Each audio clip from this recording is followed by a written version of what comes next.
Hi, welcome to One Word a Day. I'm Sophie, your pilot into the universe of Chinese. We are going to continue our journey of learning just a little bit more of the Chinese language every day. I want to say amazing, but I've been overused it, but it truly is amazing. 光彩照人 was the, well-lit, well-colored, illuminating person image, which is simply glamorous in contemporary English, pairing to that Chinese concept. So today we're going to continue with 神采奕奕. Well, I forgot to highlight 采 is the continuation from yesterday character that talks about color, talked about plant-based pattern making color. And 神采奕奕, we talked about 神 before. Here again is a different rendering of this 神. Actually, in the evolution of the word, sometimes the positioning of the elements in that character was switched. So here was left and right switch. This is the left part. You can see kind of like that, right? And this is the right part. And okay, so there are stories of what Shen is about. So the left part is kind of like a podium. Is dedicated person specialized in reading God's will. I mean, in the Western language context, the gods.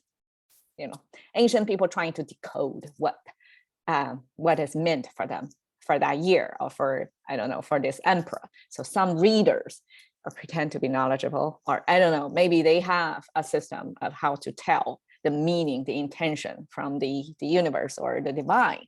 So that's the, God talking behavior. And the right side, Shen, is God message. And that looks like this. I guess if it's a God's message in visual representation, I think it's a good rendering because it does look kind of mystified. It has this elegance in it, right? It's an S curve. And then from this S curve out like two pretty sharp angled shapes. And originally it was trying to capture the sense of lightning, just random patterns. Actually, lightning patterns are not exactly random, right? There are studies on that. I forgot, topology or something, study how mathematically almost computable or predictable, like what's the pattern in there. But back then people couldn't read and it's so fast. There's no camera to capture, right? To keep the still image. All you see is a pretty jarring language, like a tree trunk looking shape, right, in the sky. And that's considered a messaging from the divine, from the heavenly figure. And that's the reader's responsibility to tell, the most powerful people or whoever they patron this reader to decode what does that mean. And, sort of narration will come behind it. So that's the origin of this character. So it came from this God intention reading ceremony or activity back then. So then it was used to refer to God, to heavenly figure, to the divine power. That's one layer. Second layer, it means something beyond the human understanding. It's some existence that's non-human, but God intention, God conscious. It's just not operate in your same universe. I mean, same visible, touchable, conversationable. So it's mystified. It's a mystery. It's mystified conscious somewhere else, not in the human form, or may not communicate with us.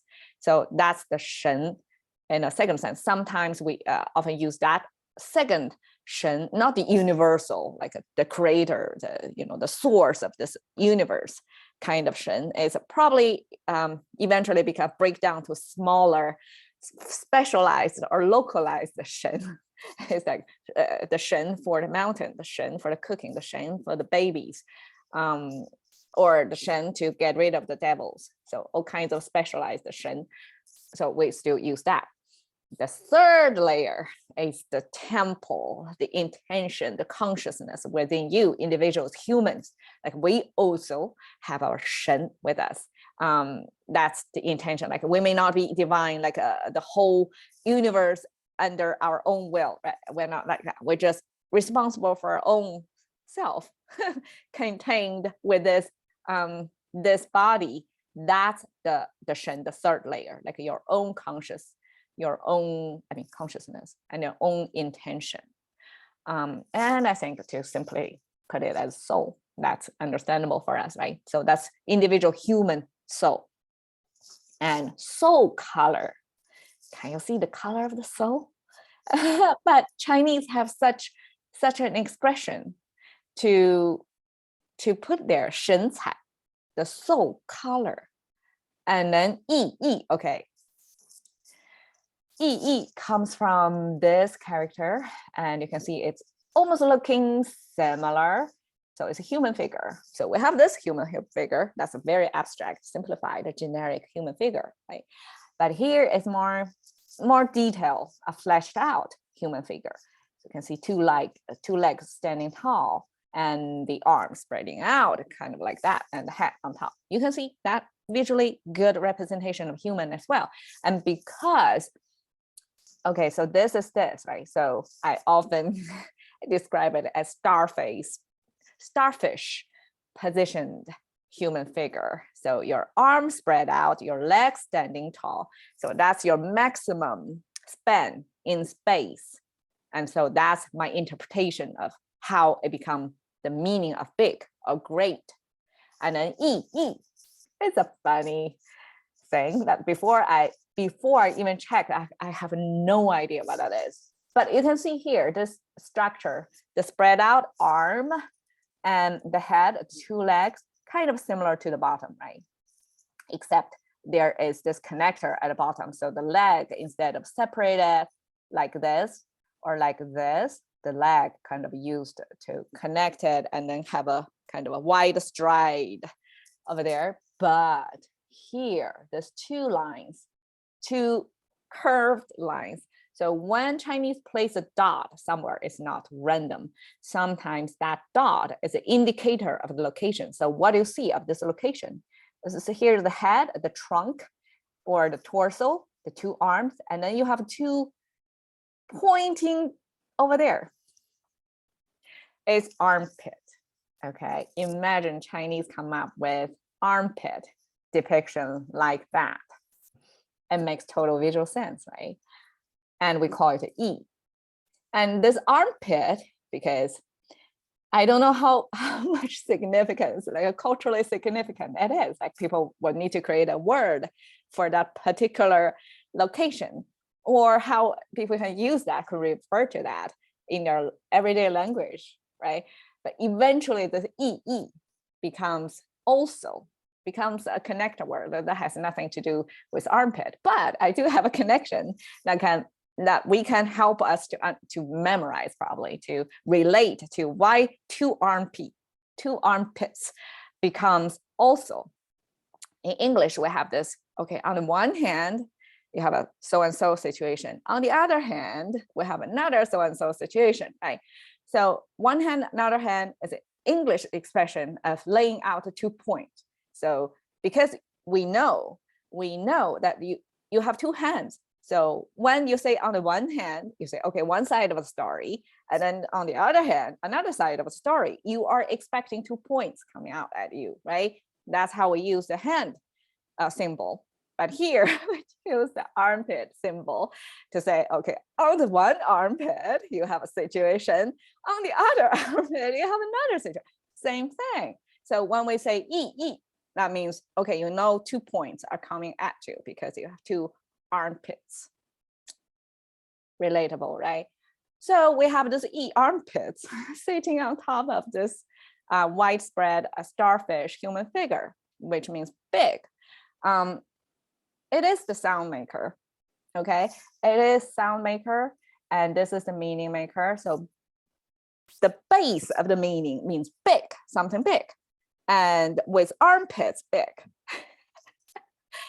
Okay, I would like to go one step further. So this armpit not only is a locator, like indicator of the location, right? It's a locator, but also here the lens. Sorry. I just feel it's funny. The armpit is actually depicting the armpit hair under the armpit, pretty long. And what does that mean? we know, right? If you have armpits, even you're kind of after puberty, you're kind of your full adulthood. And if you have a lot of hair in your armpit, probably like you're well nutritioned, like you have a lot of body hair. It shows like things are growing on you. You have enough food even for the armpit hair. So that kind of indirectly shows that this is a healthy person. This is a healthy adult male, most likely, or at least human figure. So that eventually, that concept of vibrantly growing armpit hair used to mean its vibrancy. It's full of livelihood. It's full. It's a peak, not peaked, but it means a fully grown, with a lot of life and vitality in it. It's like it's not decaying yet, not going downhill yet, but it's at the best age, prime condition. Okay, so that prime condition with the big, grand, tallest. So that both are good, meaning it's like things are at its best stage, right? So we have two of that connected each other. Simply mean, I mean, you can imagine it's big, and it's, a strong, well, hot-blooded, I guess. So that's the kind of energy captured by those two characters. And it's double quota, 2 times of that. So that means a lot of that, amplified that. And 神采奕奕 simply means somebody is beaming, it's full of energy. And you can see 神 because a lot of times we see 神, it's intention, right? It means a personal intention. It's your God inside you, basically. So a lot of times that's shown on the face and mostly on the eyes, right? So when we see somebody have 神, like we can see the glittering, the eyes. And if we say somebody have 神采, wait, hold on. Ooh, I just noticed this 采 is a different 采. Okay, I guess probably that's 采 is okay. So this without a color, but we can still understand it. It's a plant picking, and that eventually, even if it doesn't mean literally as color, it means something, some intrinsic. Is it called intrinsic value, or talent, like innate or inherited talent of that person. So this person have this, intent, this bright eye intent, and also have this innate talent on them, and then have this vibrancy, the armpit growing and big and double size of that, right? That all together means somebody, simply like when you like to stay close to such person, because they're basically beaming with their energy, with their highly motivated, they want to do things. So here, while I was searching on this phrase, 神采奕奕, because I want to see how it's used in the media, in the reporting, or somebody's article, somebody using this phrase in real use, right? I searched up and found this movie depicting, okay, this actor is beaming, it's 神采奕奕, trying to depict the scientist or engineer, chief scientist, or he was named as the father of the rockery of Chinese in China. So he had some glamorous CVs you can see there. 1935, that's almost 100 years ago. He was actually funded by the nation back then. It's not the current government, but the previous government, and under the funding of American fund, because there was war before, and then but back then the deal was like Chinese government back then, as Qing is the last dynasty back then, should pay the cost of the war, because they're losing side. They were the losers. So they pay big sums to multiple countries. I mean, that's according to the textbook, the history I understand so far. But America exceptionally like didn't take those.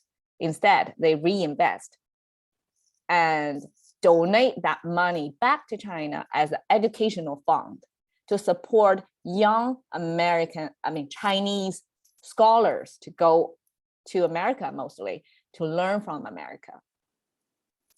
Amazing thing, right? From America, one government to another. So he was at the top.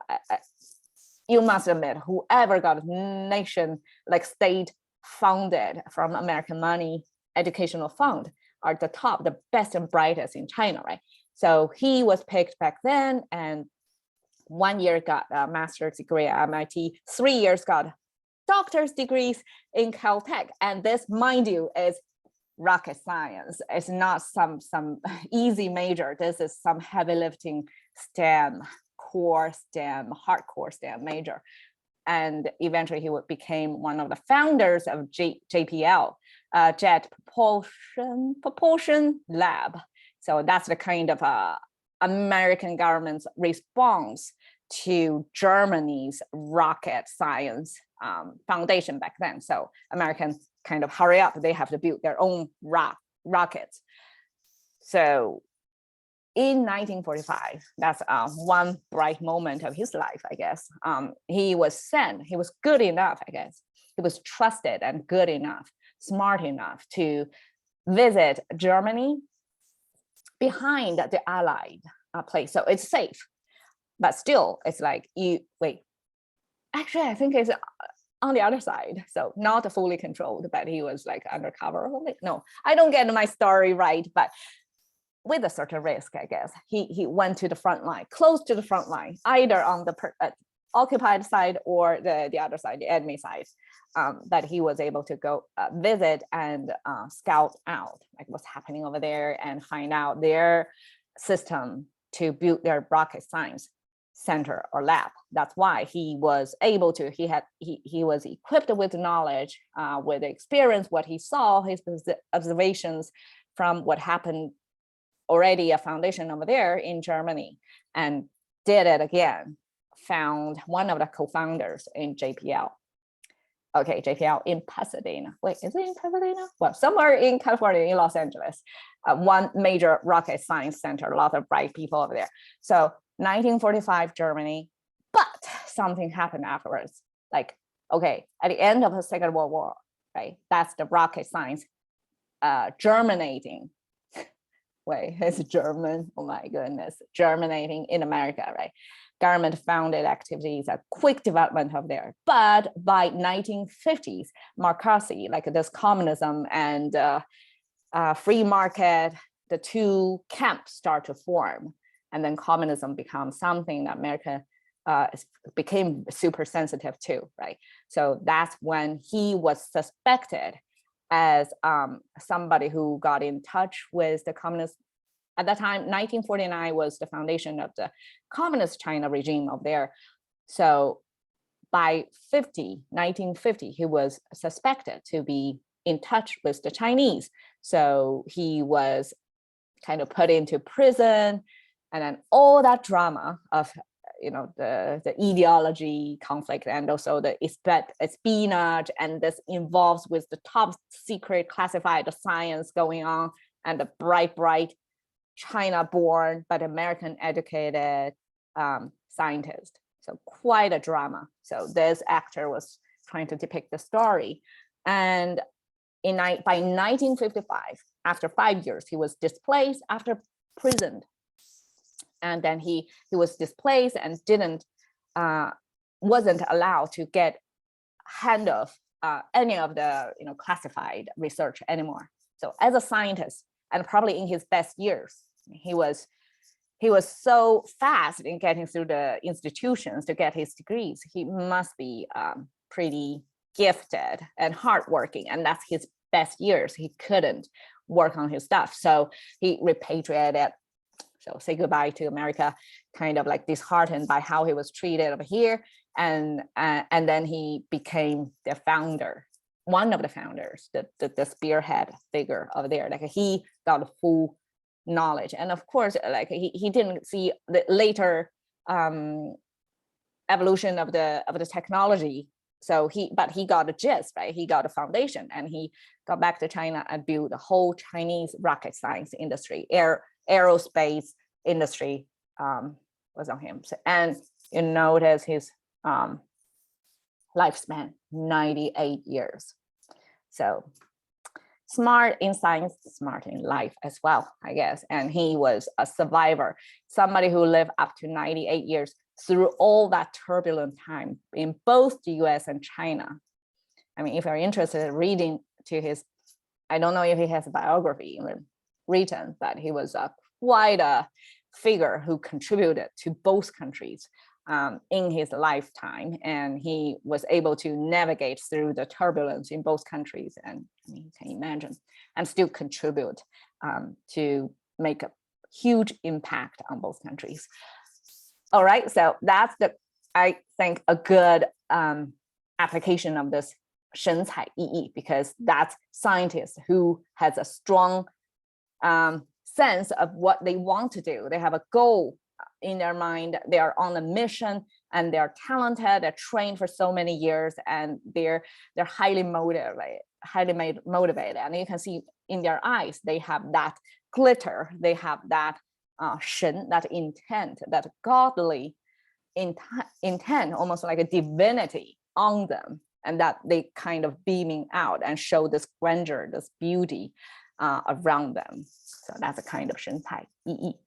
Cash into the currency of thinking by one word a day with Sophie. See you another day.